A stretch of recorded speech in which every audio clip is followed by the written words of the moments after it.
제임스 패커가 쓴 하나님을 아는 지식이 참 좋은 책인데요. 그 책 서문에 나오는 그 글 하나가 제 마음에 지금 이제 새해 들어서 계속 울림이 되고 있습니다. 이런 내용입니다. 오늘날 교회의 연약함의 근저에는 하나님에 대한 무지, 곧 하나님의 도 및 하나님과 교통하는 일에 대한 무지가 자리 잡고 있다는 것이다. 저는 한 교회를 담임하는 목사이다 보니까 이런 글들이 예사롭지가 않습니다. 현실적으로 지금 한국 교회가 침체를 맞았다, 영적으로 지금 너무나 힘든 상황이다, 또 젊은이들이 교회를 떠나고 있다, 전도가 되지 않고 있다, 이런 비명 소리를 많이 듣고 있기 때문에 바로 그 원인에 대한 분석이라서 마음이 더 가는 것 같습니다. 오늘 현실 교회가 왜 이렇게 침체를 맞고 있느냐고요? 하나님에 대한 무지 때문이라는 겁니다. 그러면서 그 책에서 덧붙여 말하기를, 교회가 이렇게 하나님에 대해서 그 무지하게 된 이유가 뭔지 아느냐, 몇 가지를 분석하는데 제 눈에 확 들어오는 게 그였습니다. 교회가 이렇게 하나님에 대해 무지하게 된 것은 인간에 대해서는 대단하게 생각하지만 하나님에 대해서는 사소하게 생각하는 현대의 풍조를 따랐기 때문이다. 부인하기 어려운 이야기 아닙니까? 오늘 현실을 보십시오. 이 세상을 보면은, 신문을 펼치면, 또 인터넷을 켜면은 막 인간에 대한 관심이 막 얼마나 많습니까? 막 건강, 오락, 뭐 연애, 사건 사고, 요즘에는 또 그 한술 더 떠가지고 그 강아지, 고양이 막 이런 데 대한 관심도 막 엄청 많아졌습니다. 그저께도 보니까 이 추위에 그 강아지가 그 길거리에 버려졌다, 그 쓰레기통에 봉투에 들어가 가지고 그렇게 버려졌다, 막 이런 것들, 그럼 조회수가 막 엄청 많아집니다. 이렇게 그 사람에 대한 관심은 너무너무 지금 정폭이 되고 있는 현실이지만, 하나님에 대해서는 너무하다 할 정도로 관심을 갖지 않는 시대, 그게 이 시대 풍조 아닙니까? 안 믿는 사람은 뭐 그렇게 산다 할지라도 오늘 믿는 우리가, 오늘 교회가 이런 세상의 풍조를 따라갔기 때문에 교회 안에서도 하나님에 대한 무지, 하나님에 대한 무관심, 이것이 오늘 교회를 이렇게 무기력하게 만든 원인이라는 그 분석이 한두 주 계속 제 마음에 부담이 되는 거예요. 오늘 분당 우리 교회는 하나님에 대하여 얼마나 많이 아는 성도들이 모였나. 오늘 교회가 하나님에 대한 무지, 이것 때문에 교회가 지금 침체기를 맞고 있다면, 분당 우리 교회도 이 부분에 대하여 부끄러운 부분 없나? 그러니까 이런 질문이 한두 주 계속 제 마음에 지금 들고 있는 겁니다. 이런 면에서 오늘 본문 25절 말씀에 귀를 기울여야 하는데요, 형제들아, 너희가 스스로 지혜 있다 하면서 이 신비를 너희가 모르기를 내가 원하지 아니하노니, 이 부분을 그 세 번역으로 보니까, 형제 자매 여러분, 나는 여러분이 이 신비한 비밀을 알기를 바랍니다. 그것은 여러분이 스스로 현명하다고 생각하는 일이 없게 하려는 것입니다. 18절에서 바울이 이방인 그리스도인들에게 그 자랑하지 마라, 또 20절에서 또 교만하지 마라, 그런 경고의 말씀을 던졌는데, 오늘 본문 25절에서는 그런 자랑과 교만을 막는 도구가 뭐냐? 하나님의 구원 계획에 대한 정확한 지식을 가지는 것, 이게 교만을 막는 비결, 자랑을 막는 비결이라는 거예요.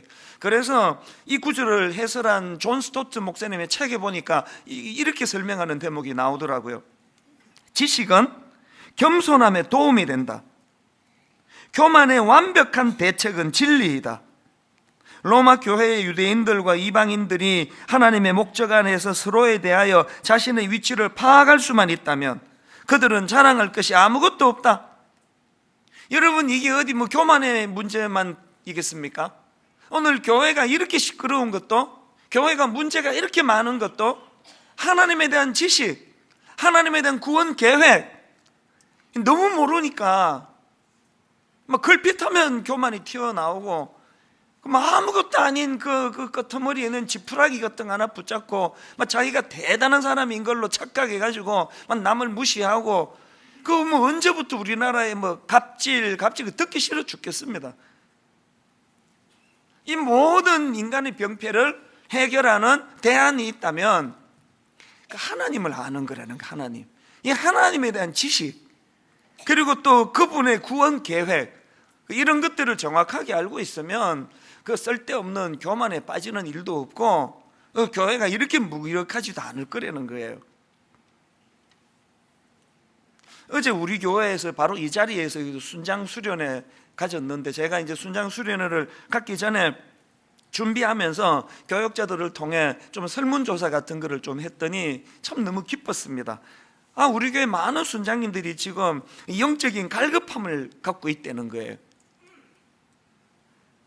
그저 기능적으로 뭐 순장으로 이렇게 능숙해지는 그거 원하지 않는다는 겁니다. 하나님에 대해 좀 깊이 알아가는 일에 갈급함이 있다. 순장님들에 대한 이런 그 분석을 제가 보면서 너무 기뻤습니다. 희망이 있구나 아직도. 여러분, 원래 들어와 제가 그렇게 두려워하는 분당 우리 교회가 이제 경직되고 굳어지고 교만해서 싸우고 이런 것들을 피할 수 있는 대안이 있다면 순장님만이 아니고 여기 출석하시는 모든 성도님들이 이 하나님에 대한 갈망, 이 하나님에 대한 지식, 또 하나님의 구원 계획, 그래서 저는 여러분 모두 하나님을 알아가는 것에 대한 목마름이 좀 있으면 좋겠습니다. 난 내가 믿는 하나님을 좀 더 잘 알고 싶다. 난 내가 믿는 하나님이 어떤 계획을 갖고 계시는지, 특히 구원과 관련해서 어떤 계획을 갖고 계시는지 정말 궁금하다. 정확하게 알고 싶다. 이런 거룩한 갈망이 우리를 건강하게 만드는 줄로 믿습니다. 그런데 여기서 한 가지, 여러분, 이렇게 하나님을 아는 지식이 참 중요한데요, 이것과 관련해서 꼭 기억해야 될 전제가 하나 있습니다. 그게 뭐냐 하니까, 하나님을 아는 지식에 대한 갈망이 있을 때 꼭 떠올려야 되는 전제가 뭐냐, 하나님의 신비의 영역을 인정하는 태도가 필요하다는 겁니다. 이게 무슨 말씀입니까? 그 하나님을 알고자 하는 태도도 중요하지만 내가 막 노력하면 하나님 다 알 수 있어, 이건 아주 잘못된 생각이에요. 하나님에 대한 지식은 그 하나님이 계시라 그러잖아요. 하나님이 보여주시는 것만 볼 수 있는 것, 이게 하나님에 대한 지식의 전제입니다. 25절을 다시 보십시오. 형제들아, 너희가 스스로 지혜 있다면서 이 신비를 너희가 모르기를 내가 원하지 아니하노니, 여기 지금 바울이 신비라는 단어를 사용하는데요, 이걸 원어로 보면은 여러분 영어 단어로 그 미스테리 아시지 않습니까? 여기 지금 신비라는 단어는 헬라어로 이 미스테리의 어원이 되는 미스테리온이라는 단어예요. 이 미스테리온이라는 이 단어의 기본 뜻은 비밀, 또 감추어진 것, 이런 뜻을 가진 단어입니다. 지금 바울이 유대인과 이방인들에 대한 하나님의 구원 계획을, 이 하나님의 그 구원 계획에 관한 지식을 설명하면서 왜 이 미스테리온, 비밀, 감추어져 있는 것, 이런 단어를 사용하겠습니까? 여러분, 그 하나님의 구원 계획을 포함해서 하나님의 일하심은요, 우리 인간의 머리로 다 이해되어지고 설명되어지는 영역이 아니라는 걸 전제로 하는 겁니다. 제가 그 83년도에 미국으로 이민 갔던 그 해를 생각하면 근데 참 민망한 그 기억이 떠오르는데요, 이제 한 이민 간 지 한 석 달쯤 되고 이제 한국에 있는 친구들한테, 그때는 다 손편지 아닙니까? 편지를 주고받고 그럴 때 얼마나 내가 아는 척 했는지 몰라요. 미국은 말이야, 미국 사회는 이게 문제거든. 뭐 흑인들의 문제는 이런 게 있고, 백인들의 문제는 보니까 좀 심각해, 막 그러면서 막 계속 제가 미국에 대해서 그 아는 척했던, 내 지금 바라고 또 바라는 거는 내 친구들이 그걸 다 기억하지 못하고 잊어버렸기를 바랄 뿐이에요. 처음에만 한 석 달 만에만 미국이 어떤 나라인지 다 알겠더라고요. 웬걸요? 한 7년 살아보니까요, 그거 함부로 못 쓰겠더라고요. 이 미국이라는 나라가 막 너무 막 복잡해가지고요. 그러면 그렇게 몇 자로 그 규정할 수 있는 그게 아니에요. 뭐 막, 야, 미국은 막 자녀들에 대하여 얼마나 그 인격을 존중해 주는지 막 그렇게 글 쓰고 한 달이 있다 보니까 막 어떤 흑인 아줌마가 애를 길거리에서 막 팍 때리고 이런 걸 내가 보고 나니까 또 그 다음에 또 예외도 있더라. 뭐 이렇게 모르겠어요, 사실은. 네, 이런 부끄러운 기억이 한 번 더 있는데요. 90년에 신학교에 입학을 해가지고 한 학기 마치고 이제 제 모교에서 대학부를 좀 맡아달라 그래가지고 막 그때 그 금요일 저녁에 이제 막 교회 가가지고 막 애들, 근데 그때 내가 말이 참 많은 사람이라는 그때 알았습니다. 계속 막 하나님이 어떤 분인지 아느냐고 막 또 질문하면은 막 막히는 게 없었습니다. 막 다 대답하고 그랬는데요. 지금 생각하니까 부끄러워 죽겠습니다. 그렇게 신학교 들어간 지 지금 28년째거든요. 저 진짜 하나님 모르겠습니다. 요즘에는 막 자신 있게 대답해 줄 수 있는 거 몇 개 안 돼요. 이단이 왜 지금 이렇게 그 발흥을 하고 있습니까? 이단의 특징은요, 모르는 게 없어요. 하나님에 대해서. 왜 이단에 빠집니까? 교회에서는 뭐 막 모른다 그러고 막 담임 목사라는 사람이 막 공개적으로 지금 막 하나님 잘 모르겠다 그러고 막 이렇게 지금 설교하고 있는데요. 그러면 다 오라 그래요. 우리한테 다 가르쳐 주겠다고. 그러면 이단에 대해서는, 이단은요, 하나님에 대해서 막 능통 막 성경 막 다 꿰고 있습니다. 이제 그 전도하러 다닐 때 그거 다 이제 외워갖고 하는 것이만. 그렇게 막 시원하게 막 교회가 대답 안 해주는 거, 모른다고 하는 거 막 다 설명해 줘가지고 쏙 빠져들어갈 즈음에 하나님 계시는 그 자리에 인간 누구가 앉아 있는 게 그게 이단 아닙니까? 하나님에 대해서 우리가 가져야 되는 겸손은요, 나는 하나님에 대해서 잘 알 만큼 똑똑하지 않다. 이게 겸손한 자세예요. 그래서 저는 덴마크의 신학자 키에르케고르가 그 일기에 기록했다는 글인데요, 참 의미가 있습니다. 이해할 수 없는 것들이 있다는 것을 이해하는 것이 인간의 이해력의 의무이다. 이해할 수 없는 것들이 있다는 것을 인정하는 것, 그걸 이해하는 것, 이게 인간의 이해력의 의무라는 거예요. 우리는요, 이해할 수 없는 많은 어려움이 있습니다. 그건 우리의 연약함 때문에 그래요. 최근에 그 기사 보셨습니까? 대만에서 이상 한파가 불어닥쳐가지고 추위로 무려 130명이 죽었대요. 이거 엄청난 사건 아닙니까? 그래서 제가 도대체 얼마나 추웠길래 130명이 그렇게 많은 사람들이 죽었나 그러고 검색을 해보니까 깜짝 놀랐습니다. 그 130명의 사망자를 낸 그 나흘간의 그 이상 기온, 그때 최저 기온이 영상 10도였대요. 이해가 됩니까? 그 당시로 우리나라가 최저 기온이 영하 17도, 영하 18도 갈 때거든요. 영상 10도에 130명이 얼어 죽었대요.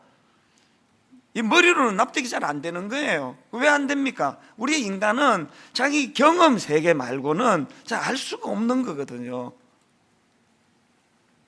그래서 지금 바울이 이 신비라는 단어를 사용하는 이유가 뭡니까? 이런 한계를 가진 우리 머리로는 창조주 하나님을 다 이해할 수 없는 거예요. 그분이 계시해 주시는 것, 그분이 보여주시는 것 밖에는 우리가 볼 수 없다는 이런 겸손함, 이게 이 신비라는 단어 안에 포함되어 있는 거 아니겠습니까? 그렇기 때문에 한편으로는 하나님에 대해 알아가려고 성경을 읽고 묵상을 하고 성경 공부를 하고 또 애를 쓰셔야 되지만, 또 다른 한편으로는 내 한계를 인정하는 거예요. 내 이 작은 머리로는 하나님을 결코 다 알 수 없다, 하나님이 계시해 주시는 것만 내가 알 수 있다, 이런 겸손이 같이 필요한 거거든요. 자, 그렇다면은 오늘 본문에서 바울이 말하는 이 신비의 내용이 뭐냐? 그게 25절 26절에 나와 있습니다.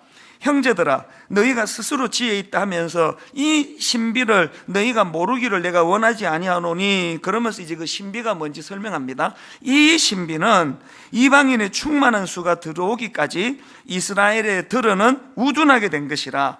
그리하여 온 이스라엘이 구원을 받으리라. 여기 보니까 그 세 가지 구원의, 하나님의 구원 계획이 한 세 단계로 이제 설명이 되는 걸 볼 수 있는데요. 그 첫 번째 단계가 뭐냐 하니까 유대인 일부가 완고해진다는 거예요. 완악해진다는 겁니다. 그런가 하면은 두 번째 단계가 이방인의 수가 다 찰 때가 있다는 것입니다. 그리고는 마지막 세 번째 단계로 온 이스라엘이 구원받게 된다는 겁니다. 이게 굉장히 난해한 구절이거든요. 그래서 이제 이 온 이스라엘이 누구인가, 누구를 온 이스라엘이라고 표현하는가, 이거에 대한 분석이 분분합니다. 여기 나오는 온 이스라엘은 그 육신적으로 그 이스라엘 사람들을 말하는 게 아니라 그 영적인 이스라엘을 말한다, 이런 설을 위시해 가지고 여러 설이 분분합니다. 그런데 대부분의 학자들은 여기 나오는 온 이스라엘이 누구냐, 이건 글자 그대로 마지막 때에 많은 이스라엘 민족과 모든 세대에 구원받은 이스라엘 민족을 다 포함한다, 이런 견해를 대부분이 따르는데요. 제가 오늘 여기 나오는 온 이스라엘이 누군가에 대하여 이런저런 분석하는 걸 다 소개해 드리면 오늘 설교는 이제 그렇게 하고 끝내야 됩니다. 어쨌든 바울은 지금 자기 민족 유대인들의 구원 문제, 온 이스라엘이 지금 표현되고 있는 것은 바울은 지금 자기 민족, 자기 동족 유대인들의 구원 문제를 확신하고 있다는 거예요. 저는 이런 내용을 다룬 본문에서 그 바울의 모습에서 도전받는 게 하나 있는데요. 사실 겉으로 보기에 현실적으로 보면은 지금 그 유대인들의 구원 문제는요, 절망 상태예요.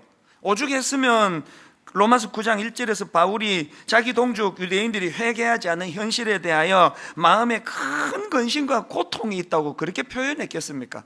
또 실제로도요, 자기 동족 유대인들은 바울이 전하는 복음을 받아들이기는커녕 복음을 전하는 바울에게 엄청난 핍박을 가하던 그런 상황이에요. 그러니까 눈으로 보면은 현실적으로는 자기 동족을 구원하는 이런 일은 불가능하다, 이건 절망적이다, 그럴 수밖에 없는 상황이에요.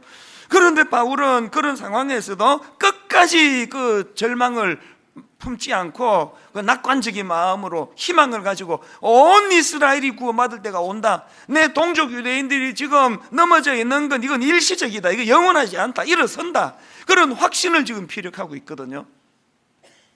이게 어떻게 가능하냐? 이게 어떻게 가능합니까? 바울은 지금 자기가 보고 느끼고 경험하는 거기에 영향을 받지 아니하고 주신 하나님의 말씀, 이 말씀에 기준을 두고 있거든요. 제가 이런 바울을 묵상을 하다가 그 구약의 그 민수기에 나오는 한 사건이 불쑥 떠올랐는데, 여러분 잘 아시는 가데스 바네아에서 이제 12명의 정탐꾼을 그 가나안에다가 이제 보내는 그 사건 다 아시죠? 12명이 이제 두루 잘 살피고 돌아왔는데 그 딱 이제 보고가 10명과 2명으로 딱 갈려지는 거예요. 완전히 다른 보고를 하는 거 아닙니까? 먼저 10명의 정탐꾼들은 그 땅을 악평하는데요, 민수기 13장 33절을 한번 보십시오. 거기서 네피림 후손인 아낙 자손의 거인들을 보았나니 우리는 스스로 보기에도 메뚜기 같으니 그들이 보기에도 그와 같았을 것이니라. 무슨 뜻입니까? 너무 초라하다는 거예요. 우리 이길 수 없다는 거예요. 그들은 막 기골이 장대하고 거인이고 막 무기도 대단하고 우리는 그 앞에 서니까 메뚜기 같더라, 메뚜기. 그래서 이제 그 보고를 받은 이스라엘 백성들이 막 절망하고 좌절하고 그렇게 이제 다 무너져 버렸는데, 그런 현실을 보던 나머지 두 정탐꾼 여호수아와 갈렙의 반응을 한번 보십시오. 민수기 14장 28절이요.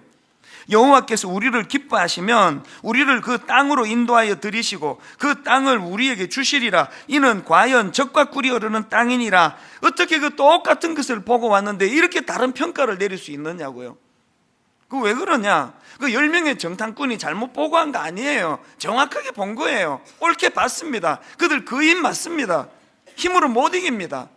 근데 여호수아와 갈렙은 똑같은 상황이지만 하나님의 약속의 시선, 하나님에 대한 말씀, 하나님이 이 땅을 우리에게 주시겠다고 약속하신 그 약속의 말씀을 기준으로 그 땅을 보니까 그들 우리 밥이다, 밥. 오늘 본문에서 바울이 가졌던 시각도 민수기에 나오는 여호수아와 갈렙의 시각과 같은 내용 아닙니까? 바울이 지금 자기 동족 유대인들의 부정적인 행동하고 자기를 핍박하고 복음을 안 받는 거기에 영향을 받았으면 아마 유대인들의 구원은 없다 그랬을 거예요. 그러나 바울은 자기 어떤 감각을 의지하고 사물을 판단한 게 아니라 하나님의 말씀이에요. 그래서 여러분 그 본문 11장 26절 27절 한번 보십시오. 그리하여 온 이스라엘이 구원을 받으리라 이렇게 선언하고는 바로 그 다음에 기록된 바 구원자가 시온에서 오사 야곱에게서 경건하지 않은 것을 돌이키시겠고 내가 그들의 죄를 없이 할 때에 그들에게 이루어질 내 언약이 이것이라 한 것 같으니라. 오늘 우리 문제가 뭡니까?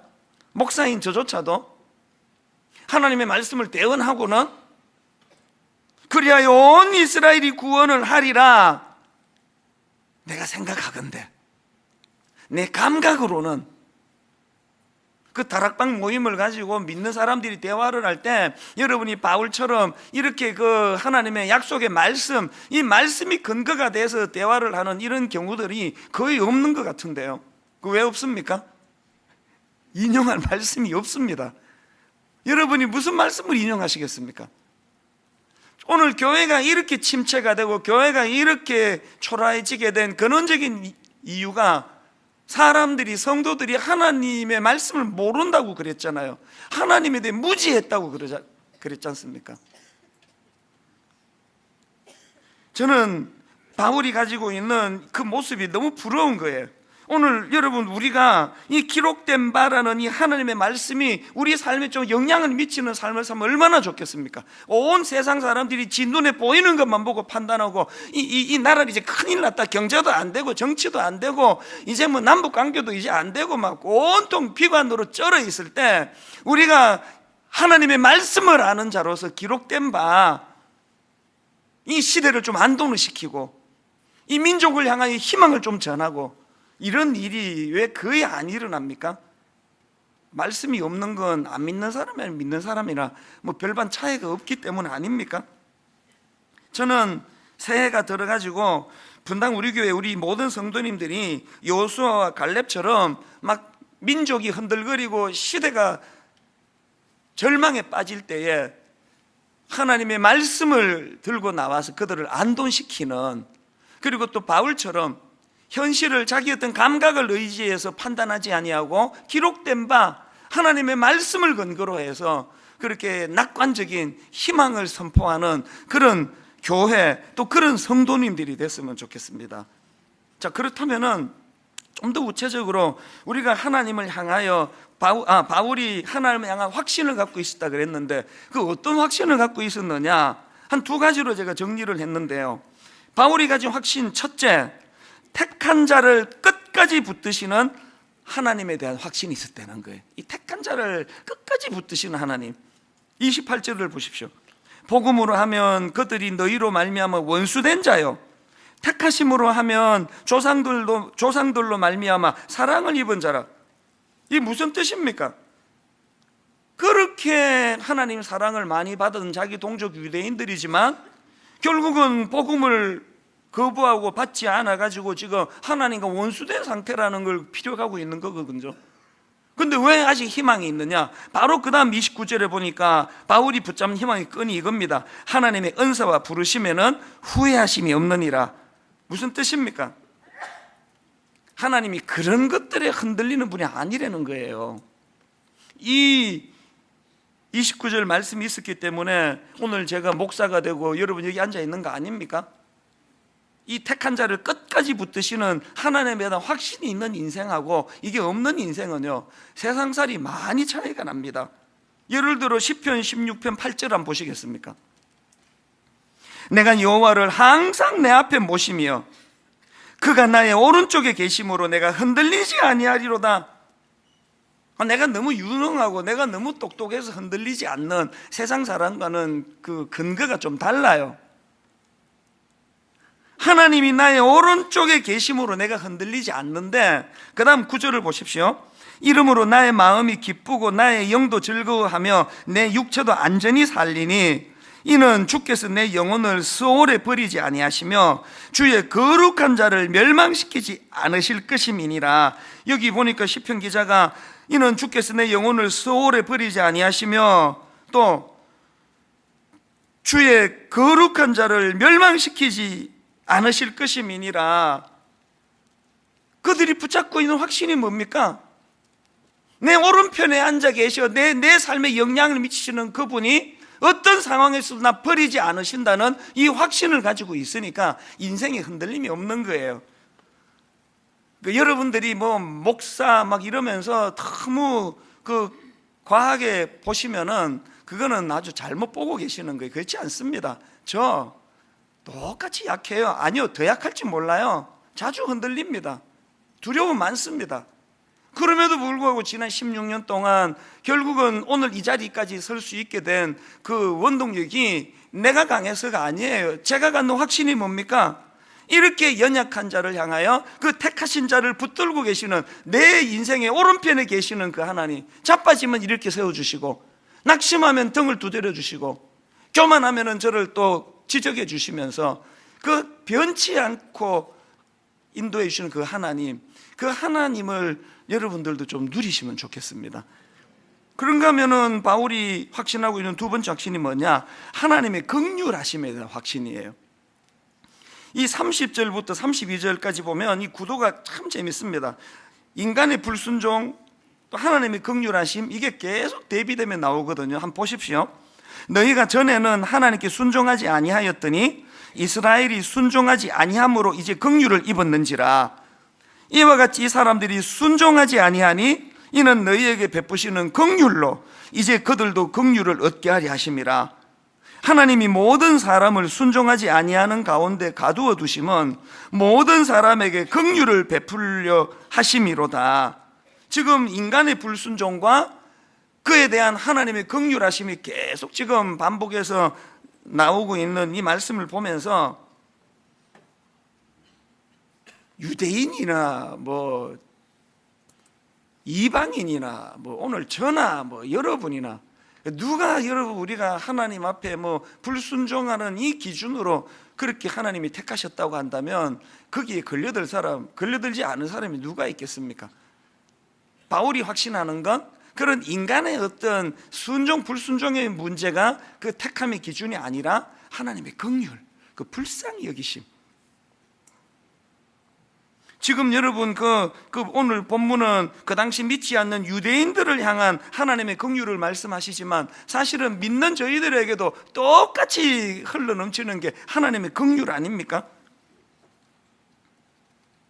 저는 이 설교를 준비하는데 내가 믿고 또 의지함은 내 모든 형편 아시는 주님 늘 보호해 주실 것을 나는 확실히 아네. 한 번 택한 자를 끝까지 붙들어 주시는 그 하나님의 그 사랑, 그 확신이 오늘 저를 여기까지 오게 했고, 그런가 하면은 목사임에도 불구하고 부끄러운 자리에 빠지고 부끄러운 생각에 빠질 때마다 그 하나하나 그거를 갈지 아니하시고 긍휼하심으로, 그래서 제 스스로가 초라해질 때마다 하나님의 긍휼을 구하는 거예요. 최근에도요, 참 제가 감동을 받은 그 하나님의 섬세하심을 좀 나누고 싶은데요. 제가 한 2주 전에 일본 집회를 다녀오지 않았습니까? 이제 일본으로 출국하기 한 며칠 전에 아마 여기 계실 거예요. 어떤 성도님이 이메일을 보내오셨습니다. 내용이 이래요. 동경에 어느 교회에서 집회가 열리고 어느 날 몇 시에 열리는지 좀 가르쳐 주세요, 목사님. 왜 이제 그런 질문을 하시는가 보니까 이제 이분의 지인의 딸, 이름도 제가 못 밝힙니다. 이 지인의 딸이 이제 일본에 유학을 가서 지금 박사 과정을 밟는데요. 개인적인 사정으로 지금 너무 힘든 시간을 보내고 있다는 거예요. 절망적인 그런 뭐 내용도 제가 오픈을 못합니다만 너무너무 마음이 아픈 그걸로 지금 무너져 버려가지고 이제 1월 말에 이제 공부 막 다 중단하고 이제 한국으로 지금 들어오려고 하는 그런 절망적인 상황에 빠진 젊은 자매가 있다는 거예요. 그 편지 내용을 한번 보십시오. 몸과 정신이 너무 많이 상하여서 도저히 공부를 계속할 수 없는 상태가 되어서 다음 학기로 휴학하고 모든 걸 정리한 후 귀국할 예정인데 동경에 가신다는 말에 제 두 눈이 번쩍 뜨이면서 혹시 하나님이 위로해 주시려는 계획도 이번에 있으신 건가 하는 생각이 들었습니다. 하나님의 크신 계획을 감히 알 수도 없지만 그저 간절히 바라옵기는 이번 동경에서의 집회 가운데 지인의 딸을 포함하여 고통받는 영혼들에게 빛으로 오셔서 큰 힘을 주시기를 기도하겠습니다. 그렇게 기도해서 이제 그 집회에 많은 위로가 필요한 분들을 위로해 주라고 이분이 그렇게 기도하겠다 그랬는데 웬걸요? 당일날 위기가 찾아왔습니다.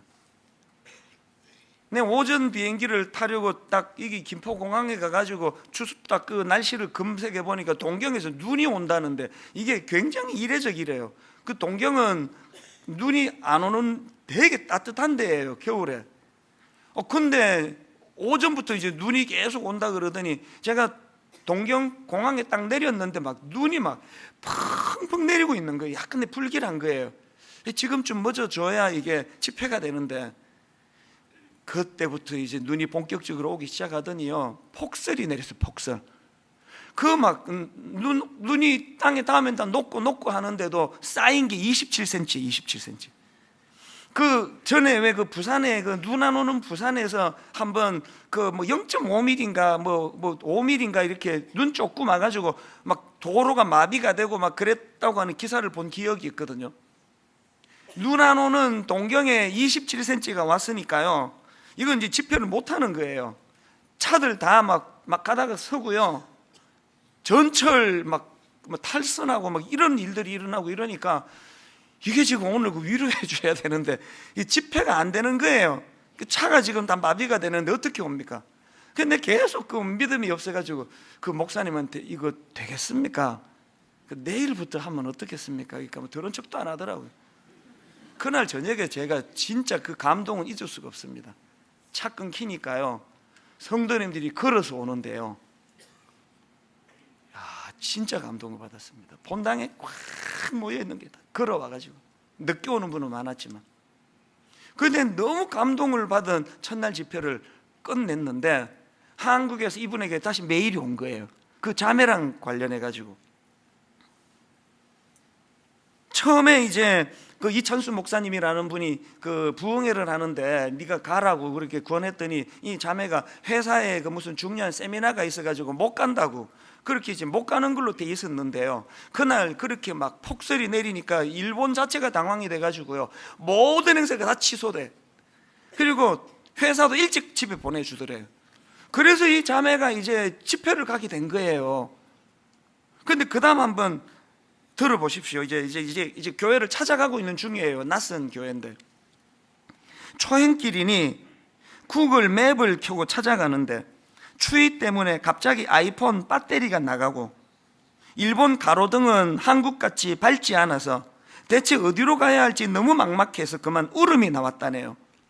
그러다가 어렴풋이 기억나는 주소를 기준으로 간신히 방향을 잡고 걸어가고 있는데 저 멀리서 흐릿한 불빛이 보이는 곳이 있어서 울면서 그 길을 갔더니 세상에 그곳이 교회가 맞아서 너무나 반가웠고, 그렇게 드린 예배 중에 눈물로 은혜를 받은 건 두말할 것도 없겠지요. 예배 중 눈물 흘려본 건 처음이라고 하네요. 그 아이의 이야기를 들으며 핸드폰도 가로등도 지나가는 사람도 그 아무것도 없는 그 어두운 길에서 너무나 막막함에 울면서 교회를 찾아가는 그 상황이 어땠을지, 어쩌면 하나님은 이렇게 섬세하실 수가 있을까요? 뭘 어떻게 그 아이를 도와줘야 할지 몰라 마음만 무거웠던 저에게도 하나님께서는 너무 걱정하지 마, 내가 있잖니 라고 위로해 주시네요. 가슴이 감사와 감동으로 먹먹하여 뭐라도 말씀드릴 수가 없습니다. 저는 그날 이 글을 읽으면서 그 젊은 자매가 지금 절망에 있던 상황에서 그 권하는데 회사 일 때문에 갈 수도 없었는데 폭설이 내려가지고 이 지금 핸드폰에 불빛을 의지해서 길을 찾다가 이거마저 끝나버린 그 막막한 상황, 저는 이게 상징적으로 딱 이게 우리 인생 아닙니까? 내가 의지해서 그 조그만하게 인생길에 그 나오던 불빛 어느 날 그 그냥 꺼져버리는 거예요. 그 낯선 길에서 막막해서 울고 있었는데, 그래서 미스테리온이에요. 그냥 막 갔는데 그게 교회더라는 거 아닙니까?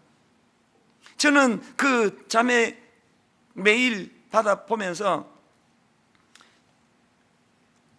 처음 믿지 않는 자를 부르실 때만 이 두 가지 택한 자를 끝까지 붙드시는 그 하나님, 또 하나님의 이 긍휼하심, 이것이 작동되는 게 아니라 이미 하나님의 자녀된 우리에게도 이 두 가지 하나님의 사랑은 계속되고 있는 거예요. 한번 택한 자는 끝까지 붙들으시는 그 하나님에 대한 확신, 그런가 하면은 그 하나님의 긍휼하심에 대한 확신, 이 두 가지가 일본의 그 자매처럼 그런 눈 오지 않는 그 일본 동경에 폭설이 내림으로 예배에 참석하고 그날 펑펑 처음으로 눈물을 흘리며 하나님을, 은혜를 경험할 수 있도록 하는 그 하나님의 은혜, 여러분 이 하나님을 아는 지식이 저와 여러분에게 회복이 되기를 바랍니다.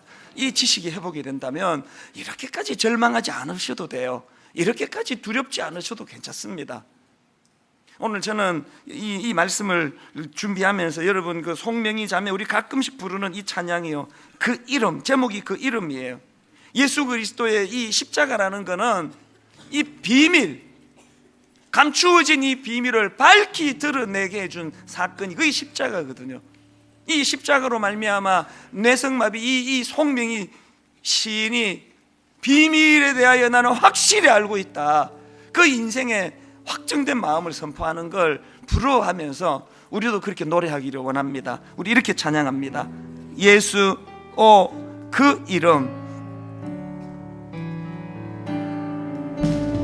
예수 오 그 이름, 나는 말할 수 없네. 나는 말할 수 없네. 그 이름 속에 있는 비밀을,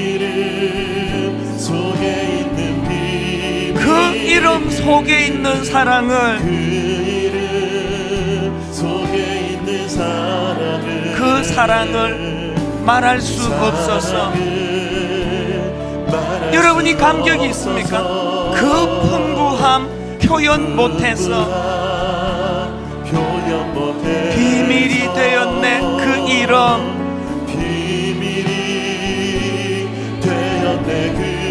비밀이 되었네.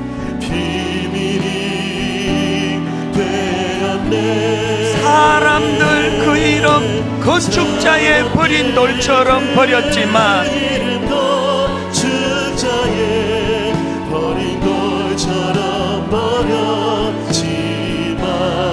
내 마음에 새겨진 이름은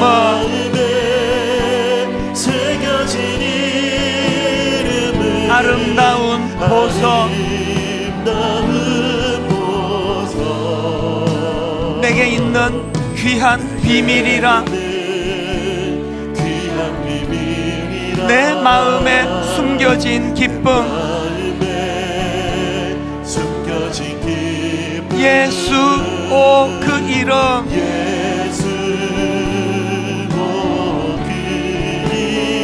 나는 말할 수 없네. 그 이름의 비밀을, 그 이름의 사랑을. 우리 한 번 더 부르기 전에 여러분 그 서두에서 경고로 받았던 그 말씀이요, 우리 정말 하나님에 대해 너무 무지한 거 아닙니까? 몰라도 하나님에 대해 너무 모르는 거 아닙니까? 아예 하나님에 대한 관심 자체가 지금 없는 거 아닙니까? 이 세상 풍조가 그 강아지 한 마리, 뭐 고양이 이런 데까지 온 관심을 기울이면서 하나님에 대해서는 너무하다 싶을 정도로 관심을 기울이지 않는 그런 시대의 영향을 받아서 교회는 오지만 너무 하나님에 대해 무지한 거 아닙니까? 그렇게 무지하다 보니까 얄팍한 이 감각, 보고 듣고 이런 데만 영향을 받다가 보니까 열정탕꾼 안에 들어가서만 맨날 막 죽을 것 같고 이제 막 끝났다. 우리는 뭐 메뚜기다, 메뚜기. 그 메뚜기 다리니 봤지?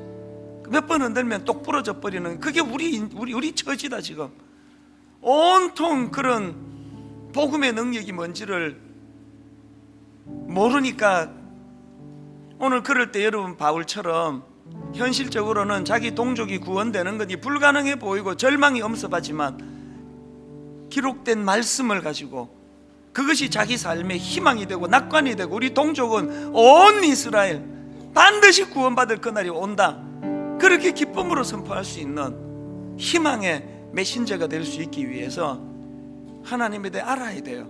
하나님에 대해 확신해야 됩니다. 하나님은 한번 택한 자를 끝까지 붙드시는 하나님이시다. 하나님은 긍휼하심으로 우리를 돌보고 계신다. 일본에 낯선 길에 내가 의지하던 그 핸드폰 불빛 꺼져버리고 이제 어떻게 해야 되나 막막한 그 상황에 이 자매를 안전하게 그 목적지 예배당까지 인도해 주셨던 그 상징, 아버지, 우리 인생이 그런 인도함을 받는 인생이 되기를 원합니다. 이런 마음의 그 원함을 가지고 우리 한 번 더 이렇게 찬양합니다. 예수 오 그 이름, 예수 오 그 이름, 나는 말할 수 없네. 나는 말할 수 없네. 그 이름 속에 있는 비밀을, 그 이름 속에 있는 비밀, 그 이름 속에 있는 사랑을, 그 이름 속에 하나님을 아는 지식이 이렇게 노래하게 만듭니다. 그 사랑을 말할 수 없어서, 말할 수 없어서, 그 풍부함 표현 못해서 내 인생길 가운데 비밀이 되었네. 그 이름 비밀이 되었네.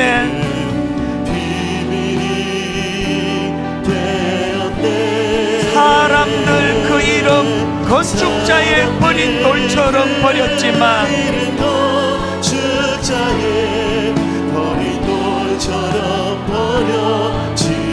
내 마음에 새겨진 이름은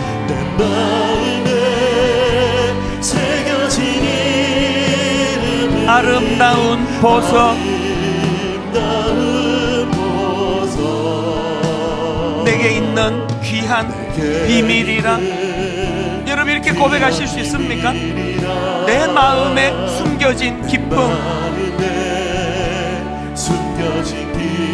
예수 오 그 이름,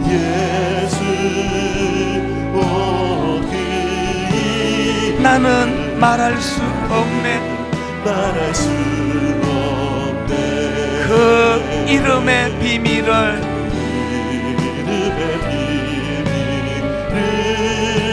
그 이름의 사랑을. 두 가지로 기도할 때 하나님, 오늘 바울에게 있어서 자기 동족 유대인에 해당되는 사람이 누구입니까? 내 남편입니까? 내 자녀입니까? 내 시댁 어른입니까? 하나님 아버지, 그를 품고 기도할 때 저도 바울처럼 그런 소망이, 그런 확신이 일어나기를 원합니다. 그런가 하면 하나님, 저는 하나님에 대한 지식이 너무 모자랍니다. 관심도 없었습니다. 이것이 회개해야 될 거리라는 걸 자각합니다. 하나님을 알기 원합니다. 더 알기 원합니다. 알아가기 원합니다. 그래서 그 하나님을 아는 지식이 내 인생을 빛으로 가이드하고 안내하는 힘이 되고 능력이 되는 걸 맛보며 신앙생활하기를 원합니다. 그 길로 인도하여 주시옵소서. 우리 통성으로 같이 기도하시겠습니다. 살아계신 하나님 아버지,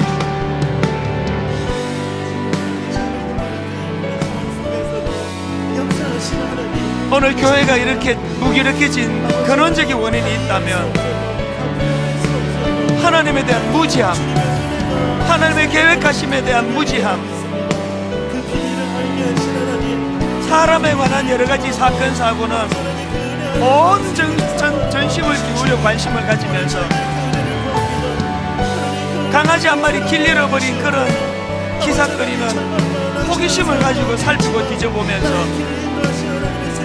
하나님에 대해서는 너무하다 싶을 정도로 무관심한 이 시대를 살아가는 저희들이다 보니 하나님, 언제부턴가 저희들도 하나님을 아는 지식에 무관심했습니다.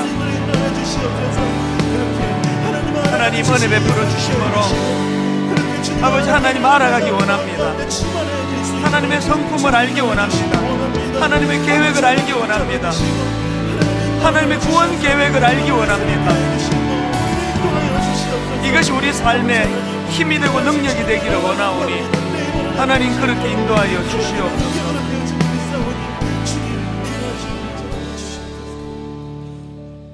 하나님, 참 부끄럽고 죄송한 마음을 금하기가 어렵습니다. 교회는 이렇게 사람들로 덕실거리지만 세상 사람들과 별반 다르지 않는 하나님에 대한 이 무지함, 몰라도 하나님에 대해 너무 모르는 이런 가슴 아픈 현실, 참으로 죄송합니다.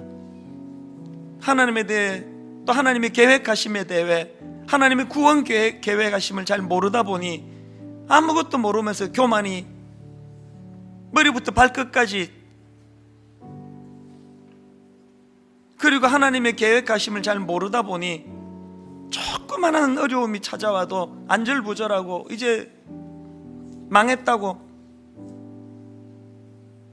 우리는 메뚜기 같은 존재라고, 우린 그들을 이길 수 없다고, 이 장애물을 우리는 극복할 수 없다고, 이런 악순환이 계속되는 이 초라한 악순환의 고리를 끊기 위해서 이제 하나님을 알기를 원합니다.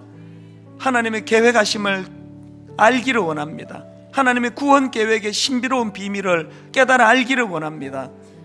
그 비밀이 십자가를 통하여 밝히 드러날 때에 이제 아버지, 너무너무 절망적인 이 시대와 민족 앞에 희망을 이야기하고 소망을 선포할 수 있는 줄 믿습니다. 우리 가정에 어려운 문제로 신음하는 낙심해 있는 내 배우자에게, 하나님 알지 못하는 시댁 어른들에게, 우리 친정 식구들에게 예수 그리스도의 이름으로 희망을 선포할 수 있는 그런 저희들 되도록 인도하여 주시옵소서. 그 은혜의 길로 인도해 주시기 원하옵고 예수님 이름으로 기도드립니다. 아멘. 우리 자리에서 일어나셔서 찬송가 310장 우리 1절 찬양하고 예배를 마무리하겠습니다.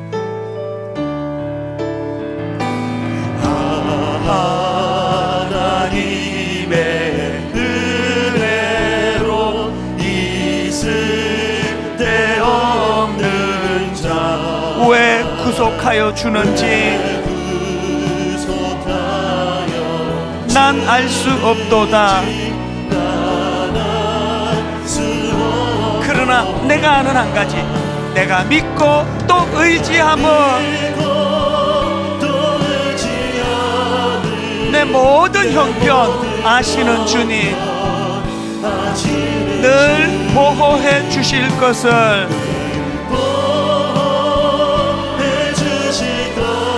나는 확실히 아네. 내가 믿고 또 의지함은